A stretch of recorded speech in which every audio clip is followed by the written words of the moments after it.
प्यारे बच्चों, in this lecture we study buddhi. सबसे पहले जो सर्वप्रथम बुद्धि के बारे में बताया था 1885 में फ्रांसीसी गाल्टन ने सबसे पहले क्या बताया था बुद्धि के बारे में। कब बताया था? 1885 के बीच में। फिर 1890 से 1895 के बीच में एक जन आंदोलन बुद्धि मापने के मापदंड तय करने के लिए किया गया।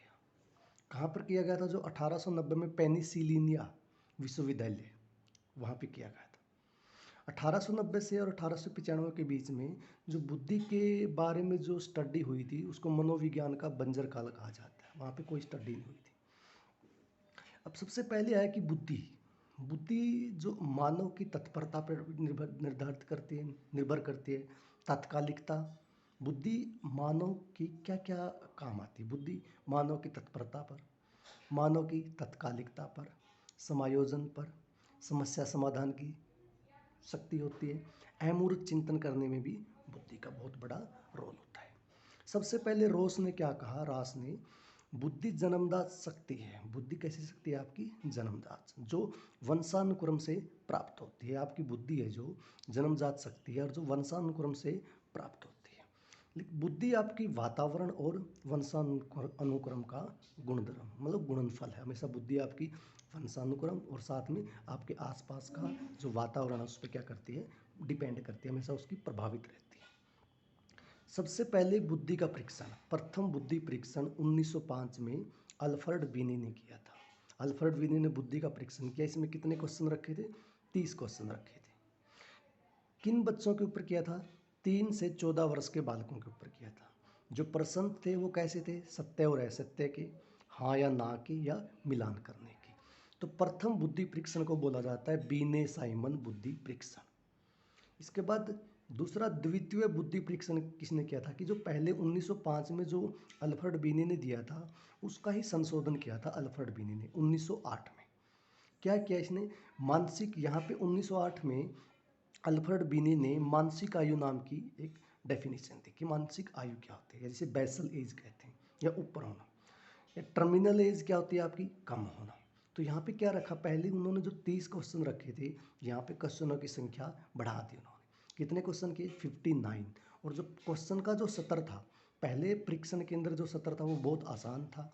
दूसरे परीक्षण स्थान में उन्होंने जो प्रश्नों का जो जो सत्र था उनको क्या कर दिया? थोड़ा सा कठिन कर दिया। तीसरा बुद्धि परीक्षण कब हुआ? 1916 में। कहाँ पे हुआ? स्टैनफोर्ड विश्वविद्यालय में हुआ। किसकी अध्यक्षता में हुआ? टर्मन की अध्यक्षता में। इसलिए इसका नाम था टर्मन बीने बुद्धि परीक्षण। इसमें जो प्रश्नों की संख्या है वो कितनी रखी गई? 90। कितनी रखी गई? 90।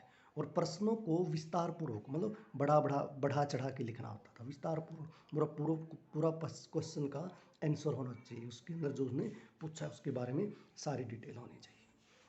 इसके बाद नेक्स्ट आया कि प्रथम विश्व युद्ध हुआ। जब आपका प्रथम विश्व युद्ध के समय 1970 में आर्मी अल्फा परीक्षण, सबसे पहले कौन सा आया था? आर्मी अल्फा परीक्षण। ये कैसा परीक्षण था? शाब्दिक परीक्षण था, मतलब शब्दों में बताया जाता था। शाब्दिक परीक्षण मतलब ये परीक्षण आपका जो अल्फा आर्मी परीक्षण था वो पढ़े लिखों के लिए होता था। एक दूसरा परीक्षण आया अल्फा बीटा परीक्षण। ये अशाब्दिक परीक्षण था जो अनपढ़ के लिए थे, क्योंकि जो आपका पहला विश्व युद्ध था उसके अंदर जो सैनिक थे वो कुछ सैनिक पढ़े लिखे थे, कुछ सैनिक क्या थे? अनपढ़ थे, जो पढ़े हुए नहीं थे। तो जो शाब्दिक परीक्षण था आर्मी अल्फा परीक्षण, वो किसके लिए था? पढ़े लिखों के लिए था। जो अल्फा बीटा आर्मी बीटा परीक्षण था, जो आर्मी बीटा परीक्षण था वो अशाब्दिक परीक्षण था, वो अनपढ़ों के लिए। इसके बाद बुद्धि के तीन प्रकार बताए गए कि 3 प्रकार की बुद्धि हो सकती है। या तो यांत्रिक बुद्धि हो सकती है, मूर्त बुद्धि बोलते हैं जिसको हम, या अमूर्त बुद्धि हो सकती है, या तीसरा सामाजिक बुद्धि हो सकती है। मूर्त बुद्धि या यांत्रिक बुद्धि यंत्रों से काम करे, जो यंत्रों से काम करे, जैसे कारीगर हो गए, मिस्त्री हो गया, दर्जी हो गया, या इंजीनियर हो गया। इसके अंदर जो मूर्त बुद्धि होती है उसके अंदर आपके जो व्यक्ति है उसका पढ़ा लिखा होना कोई ज़रूरी नहीं होता। बस उसे क्या है कि वस्तुओं के निर्माण कर दे, बस वो वस्तुओं का क्या कर दे? निर्माण। जैसे आपका कारीगर हो गया, मिस्त्री हो गया, दर्जी हो गए, इनका कोई ज़रूरी नहीं कि पढ़े लिखे हो। अमूर्त बुद्धि में क्या होता है? पुस्तकीय ज्ञान। जैसे आपका कोई शिक्षक हो गया, वकील हो गए आपके, डॉक्टर हो गए आपके, वैज्ञानिक हो गए। इनका ज्ञान क्या होता है? सीमित ज्ञान होता है। सामाजिक में आवश्यकताओं के अनुसार, मतलब जैसी आपकी आवश्यकता है वैसी आपकी बुद्धि हो। जैसे राजनेता हो गए, समाज सेवक हो गए, कोई व्यापारी हो गया, कोई दुकानदार हो गया। इसके बाद बुद्धि के सिद्धांतों को खंडों में दी गया। जैसे एक तत्व बुद्धि का सिद्धांत, सबसे पहले एक तत्व बुद्धि का सिद्धांत कब दिया गया था? 1911 के अंदर अल्फ्रेड बिने ने। तो क्या बताया कि बुद्धि है वो बस एक तत्व होती है, जिसे हम क्या बोलते हैं? सामान्य तत्व।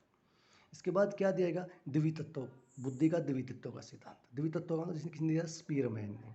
उन्हें क्या बोला कि बुद्धि होती है आपकी जो दो तरीके की होती है, सामान्य बुद्धि या जर्नल बुद्धि, दूसरा स्पेसिफिक बुद्धि जो अर्जित की गई। इसके बाद त्रिआयामी सिद्धांत, बुद्धि का त्रिआयामी सिद्धांत। त्रिआयामी सिद्धांत किसने दिया?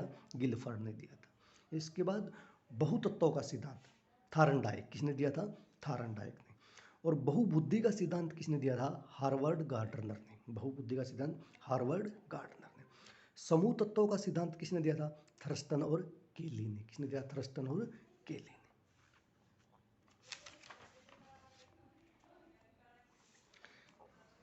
इसके बाद कुछ बुद्धि के सिद्धांत ये भी हैं, जैसे त्रिचापीय सिद्धांत, त्रिचाप या त्रितंत्रीय सिद्धांत किसने दिया था? थ्रस्टन ने दिया था। तरल ठोस का सिद्धांत किसने दिया था? कैटल ने दिया था। कै और खै का सिद्धांत किसने दिया था? हैब ने दिया था। विकासात्मक बुद्धि का सिद्धांत किसने दिया था? जीन पियाजे ने दिया था। ब्लूम बुद्धि का सिद्धांत किसने दिया था? ब्लूम्स ने दिया था। प्रतिदर्शी बुद्धि का सिद्धांत किसने दिया था? थॉमसन ने दिया था। जो द्वितत्व का सिद्धांत दिया गया था वो किसने दिया था? स्पीयरमैन ने। स्पीयरमैन ने बताया था कि बुद्धि आपकी दो तरीके है, तो सामान्य बुद्धि या विशिष्ट बुद्धि। सामान्य बुद्धि आपकी होती है जन्मजात, और आपकी विशिष्ट बुद्धि होती है आपकी अर्जित की हुई बुद्धि। त्रितत्वों का सिद्धांत किसने दिया था? स्पीयरमैन ने। स्पीयरमैन ने क्या बताया था कि एक तो जन्मजात बुद्धि होती है जो सामान्य बुद्धि होती है, दूसरी बुद्धि आपकी विशिष्ट बुद्धि होती है, और एक तीसरी बुद्धि होती है सामान्य विशिष्ट तत्व, जो वातावरण व जन्मजात हो सकती है, दोनों। तरल व ठोस का सिद्धांत किसने दिया था? कैटल ने दिया था। कैटल ने बताया तरल बुद्धि कौन सी होती है? जो जन्मजात होती है, और ठोस बुद्धि कौन सी होती है? जो आपकी अर्जित होती है। कै व खै का सिद्धांत किसने दिया था? हैब ने दिया था। इन्होंने कै को बोला जन्मजात और खै को बोला था अर्जित बुद्धि। और यहाँ पे फिर एक गै तत्व भी जोड़ा बन सकता है जो समस्या समाधान करवाता है। इसके बाद कर्मिक महत्व का सिद्धांत, कर्मिक महत्व का सिद्धांत दिया था बर्ट व वर्नन ने, सामान्य बुद्धि से अर्जित बुद्धि की ओर। या इसका दूसरा नाम है पदानुकूलित सिद्धांत। कर्म से बटन लगाओ, मतलब कै कर्मिक महत्व का सिद्धांत। क्या नाम है इसका? कर्मिक महत्व का सिद्धांत। इसको याद करने की ट्रिक है कर्म से बटन लगाओ। कर्म से कर्मिक महत्व का सिद्धांत बर्ट व वर्नन ने दिया था। आगे जैसे सबसे इंपॉर्टेंट है जो आपके यहाँ पे सबसे इंपॉर्टेंट, बहुबुद्धि का सिद्धांत किसने दिया था? बहुतत्वों का सिद्धांत। बहुबुद्धि का सिद्धांत तो किसने दिया था? थ्रस्टन ने दिया था। बहुतत्वों का सिद्धांत किसने दिया था? थारनडाइक ने दिया था। बुद्धि के बहुत सारे खंड होते हैं उन्होंने बोला। जैसे समूह तत्वों का सिद्धांत, समूह तत्वों का सिद्धांत किसने दिया? थ्रस्टन व केली ने दिया था। तो बुद्धि को उन्होंने कितने तत्व माने? 13 तत्व। लेकिन वर्तमान में कितने प्रचलित हैं? 7 तत्व। जैसे पहला प्रेक्षण योग्यता, कि आपकी प्रेक्षण की योग्यता क्या है, स्पेशल एबिलिटी क्या है आपके अंदर। दूसरी शाब्दिक योग्यता, वर्बल एबिलिटी क्या है आपके अंदर। तीसरी अंक योग्यता, न्यूमेरिकल एबिलिटी क्या है आपके अंदर। चौथी आपकी स्मृति, मेमोरी। पांचवी आपकी तार्किक योग्यता क्या है आपकी, रीजनिंग एबिलिटी क्या है आपकी। पर्यवेक्षण योग्यता, मतलब परसेप्शनल थिंकिंग आपकी क्या है, परसेप्शनल मेमोरी कितनी है आपकी। या लास्ट वाली क्या है? वाक योग्यता, वर्ड एबिलिटी क्या है आपकी। इसके बाद एक त्रिआयामी सिद्धांत था। त्रिआयामी सिद्धांत को 3D थ्योरी बोलते हैं। 3D थ्योरी किसने दी थी? गिलफर्ड ने। किसने दी थी? गिलफर्ड ने। गिलफर्ड ने क्या बताया कि सबसे पहले जो त्रिआयामी थ्योरी हो किस किस पे डिपेंड करे? सबसे पहले विषय वस्तु, कि आपकी विषय वस्तु कैसी होगी, कंटेंट कैसा होगा, उसमें कैसे कैसे विचार होंगी, कैसी कैसी समस्याएं होंगी उसके अंदर। सेकंड पॉइंट इज संक्रिया, ऑपरेशन क्या है, क्या क्या करना है आपको अंदर उसके अंदर। थर्ड क्या है? उत्पाद या परिणाम, प्रोडक्ट क्या है, आपको बाद में क्या मिलता है। तो शुरुआत में 1967 में कितने हुए? 4 × 5 × 6, सबसे पहले कितने? 120, 120 थे। फिर संशोधन हुआ 1977 में, कितने बना दिए? 5 × 5 × 6, 150 कोस। आज वर्तमान में 1980 के बाद 6 इंटू 5 इंटू 6 तो 180 कोस है। कितने हैं?